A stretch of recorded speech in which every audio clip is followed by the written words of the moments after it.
Shalom, shalom, bienvenue chers apôtres, chers ambassadeurs à cette école des apôtres que nous savons maintenant être sous la tente d'assignation Mysteries, qui n'est pas une église, mais simplement un lieu de rencontre, un lieu de partage de la connaissance que le Seigneur nous a donnée par sa grâce.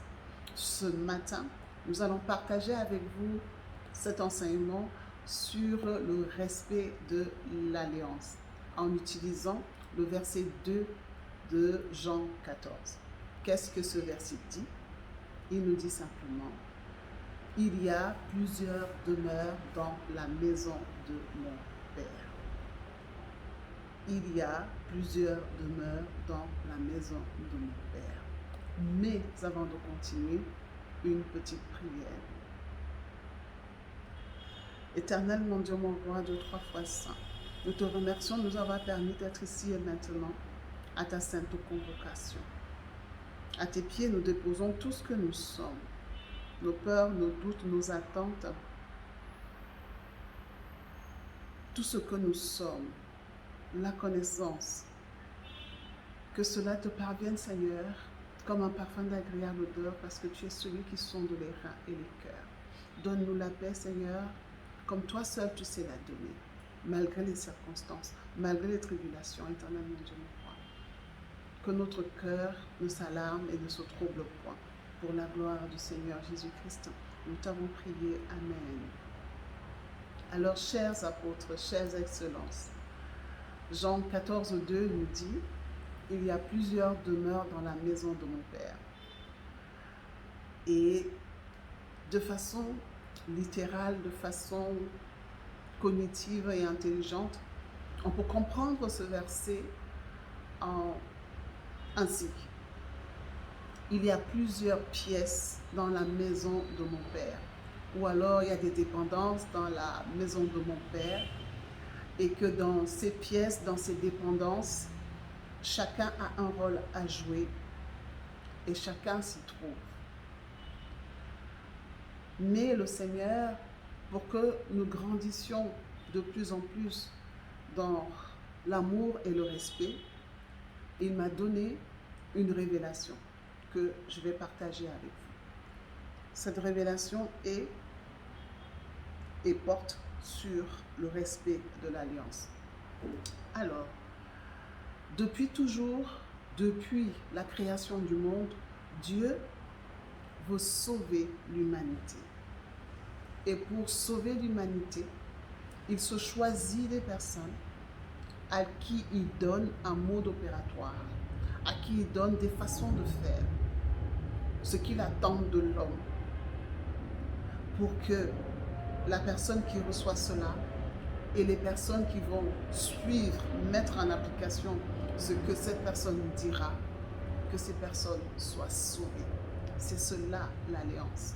Donc, dans le monde, depuis toujours, l'Éternel, Dieu trois fois saint, signe des alliances avec des personnes, des prophètes en l'occurrence, à qui il donne un mode opératoire. Le quand, le comment, le pourquoi, pour que lorsque cela est mis en application, que les âmes soient sauvées pour la gloire de son nom. Et pour l'étayer, nous allons juste nous limiter au chemin abrahamique, monothéiste, dont découlent l'islam, le judaïsme et le christianisme. Donc, par Abraham, nous avons l'islam, le judaïsme et le christianisme. Voilà trois chemins par lesquels Dieu s'est révélé à des prophètes en leur donnant un mode opératoire, en leur donnant un chemin à suivre, en leur donnant une façon de faire, en leur donnant ce qu'il attend des hommes afin que les hommes soient sauvés. Par Moïse, le judaïsme, par Mahomet, l'islam, par Jésus-Christ, le christianisme. Donc nous voyons qu'il y a, voilà, 3 cheminements qui représentent en fait les demeures qu'il y a dans la maison du Père. Nous avons un chemin, le judaïsme par Moïse. Nous avons un autre chemin, l'islam par Mahomet. Nous avons un autre chemin, le 3e, le christianisme par Jésus-Christ. Donc, nous devons donc comprendre que par ce verset, le Seigneur nous dit qu'il y a plusieurs chemins pour arriver à lui. Et donc, avoir plus d'amour et de respect pour les autres, pour ceux qui ne sont pas sur le même chemin que nous. Nous n'avons pas à nous étriper, nous n'avons pas à nous lancer des pierres parce que tu n'es pas de mon chemin. Tu n'es pas de mon processus. Je ne voudrais pas dire religion parce que c'est assez formaliste, mais c'est un processus de transformation, un cheminement. Donc, lorsque nous, issus d'Abraham,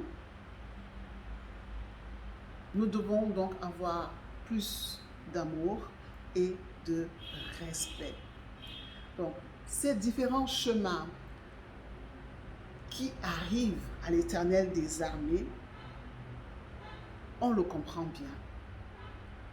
Ce sont des alliances. Nous avons l'alliance mosaïque, nous avons l'alliance par Mahomet, nous avons l'alliance par Jésus-Christ qui est l'alliance christique. Et donc, nous devons respecter nos alliances. C'est-à-dire quoi?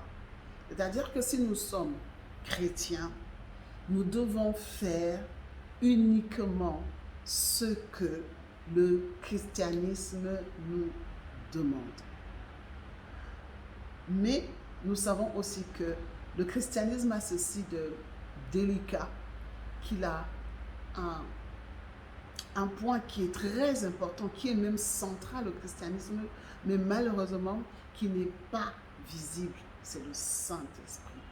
Et nous savons aussi que le Saint-Esprit donne certaines manifestations qui montrent que nous l'avons. Mais malheureusement, les chrétiens ne sont pas toujours fidèles. Ou même parfois même les hommes de Dieu eux-mêmes ne sont pas fidèles au christianisme. Parce qu'ils veulent souvent montrer qu'ils sont les doigts de Dieu. Ils veulent souvent montrer que Dieu les a choisis et qu'ils sont à un niveau à nul autre pareil. Et se rabattent souvent soit dans l'islam, soit dans le judaïsme. Parce que nous devons comprendre que dans ces 3 chemins, chaque chemin a la connaissance cachée, la connaissance approfondie. Et c'est cela l'ésotérisme. Lorsque nous parlons d'ésotérisme, nous parlons d'une connaissance cachée qui n'est pas toujours accessible aux profanes. Et pour l'islam, le côté ésotérique, c'est le soufisme. Pour le judaïsme, le côté de la connaissance cachée, c'est la Kabbale. Et pour les chrétiens, pour le christianisme, c'est le pentecôtisme. Mais lorsque vous allez regarder, vous allez vous rendre compte que la Kabbale ou le soufisme, c'est vraiment pour des initiés, alors que le pentecôtisme est la portion de tous les chrétiens, bien sûr en fonction de leur grâce. Le pentecôtisme est ce que tout enfant de Dieu doit avoir, doit pouvoir y entrer. Cette connaissance cachée, c'est ce que nous appelons révélation.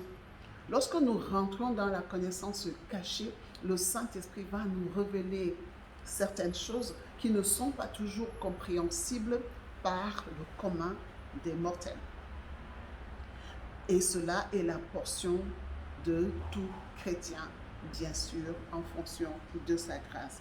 Donc, la fidélité étant le problème majeur parce que dans le christianisme, le Saint-Esprit est incontournable, le Saint-Esprit est agissant. On n'a pas toujours la patience nécessaire, la persévérance nécessaire pour être transformé et être rempli de l'onction de Dieu. La grâce est en nous, mais nous n'avons pas toujours la persévérance nécessaire pour arriver là où l'Éternel des armées veut que nous y arrivions.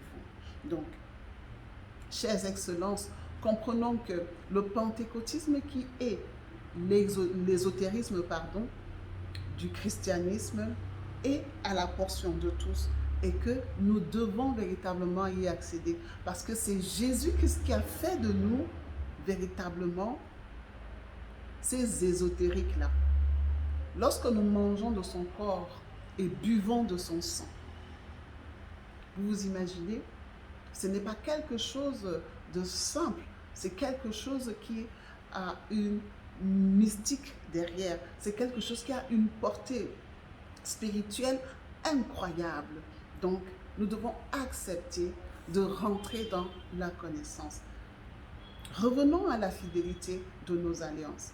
Lorsque nous sommes sous l'alliance christique, parce que nous sommes chrétiens, nous devons comprendre que nous devons respecter les obligations afférentes à notre chemin. Et l'obligation principale, c'est-à-dire celle par laquelle le tout tourne, c'est avoir le Saint-Esprit. Nous devons être fidèles au Saint-Esprit, ne pas regarder à gauche ou à droite, que notre oui soit un oui, que notre non soit un non. Nous n'avons pas à faire des mélanges pour prouver que nous sommes choisis, nous manifestons véritablement la présence de Dieu, l'onction de Dieu. Et ce qui fait que, parce que nous n'arrivons pas véritablement à parvenir au degré auquel le Seigneur nous appelle, le christianisme qui est le chemin le plus puissant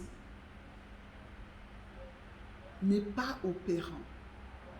Parce que être capacité par Dieu, ce n'est pas dans les rituels, ce n'est pas dans les formules, ce n'est pas dans des choses qu'on va faire physiquement.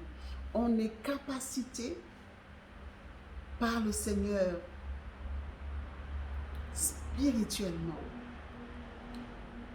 On doit pouvoir voir ce que l'Éternel des armées fait pour que nous soyons capables de le faire.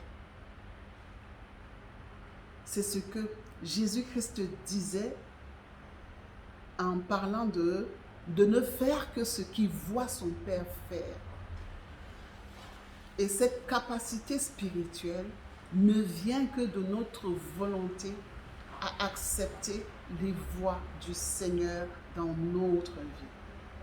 Accepter de mourir comme Christ jusqu'à la mort à la croix pour qu'effectivement, comme il a reçu le nom au-dessus de tout nom, que nous puissions peut-être avoir le nom après le sien. Il est nécessaire pour le chrétien d'être fidèle, de ne pas être tel au courant d'une semaine par exemple, tel jour chez le marabout, l'autre jour dans la tradition, un autre jour dans les cercles philosophiques, et puis le dimanche ou le samedi à l'église ou au temple. Cette façon de faire est inopérante pour le chrétien que vous êtes. Apprenez à vivre pleinement le chemin par lequel le Seigneur vous demande de passer. Parce que ce chemin est didactique. Ce chemin est instructif pour quiconque arrive à le comprendre. Et c'est pour cela que nous devons comprendre que lorsque nous devons apprendre, cela n'a rien à voir avec l'ennemi. Le S ou le D n'a rien à voir avec le chemin qui peut nous paraître difficile par lequel nous passons aujourd'hui. C'est simplement une voie d'instruction de notre Père Créateur. Et soyez rassurés, vous ne pouvez pas être éprouvés au-delà de vos forces, parce que le Dieu Tout-Puissant vous a capacité.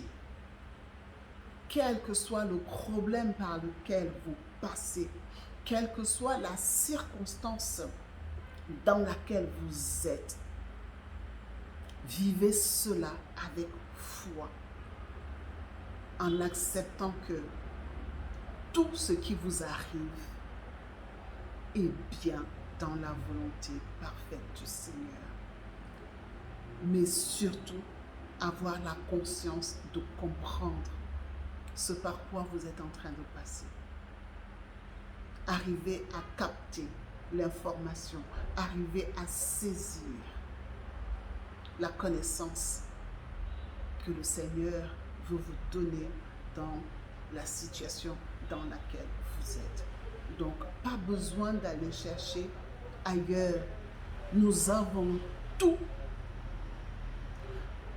dans le christianisme par le Saint-Esprit. Parce que le Saint-Esprit est l'Esprit de Dieu. C'est Dieu en un homme. Et donc, il n'y a rien qui puisse être au-dessus de vous. N'est-ce pas que Dieu est avec vous? Qui peut être contre vous? Donc, il faut pleinement vivre la foi que vous avez en sachant que les chemins difficiles, les circonstances contraignantes sont des voies par excellence d'instruction et donc d'élévation spirituelle.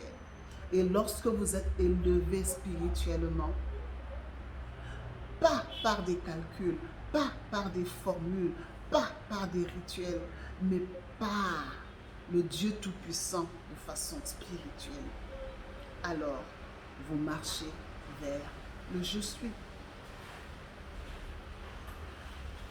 Tous les chrétiens, nous tous, nous devons le comprendre, nous devons le vivre. Le christianisme est le chemin le plus puissant dans la volonté de Dieu. Il n'y a pas un chemin plus puissant. Il n'y en a pas. Il n'y en a pas. Et nous devons vivre dans cette foi. Parce que le Dieu qui a voulu que nous soyons sous cette alliance a des projets de paix et non de malheur. Chères excellences, chers ambassadeurs, chers apôtres, vivez dans le respect de votre alliance. Que votre oui soit oui, que votre non soit non. Ne regardez pas à gauche, ne regardez pas à droite, ne regardez surtout pas derrière, regardez devant à Jésus-Christ, toujours et encore. Et le salut, la vie en abondance ici, dans ce siècle-ci et dans le siècle à venir sera votre portion. Je suis votre serviteur, apôtre Néma, selon Dieu et non les hommes, mis à part pour restaurer son adoration par la connaissance et le Saint-Esprit, et exerçant dans le gouvernement de Dieu. Que cette parole vous fortifie partout où vous êtes. Que cette parole vous permette d'être fidèle à Jésus-Christ et de continuer à apprendre de lui en grandissant spirituellement. Que le Seigneur vous bénisse et vous garde. Shalom.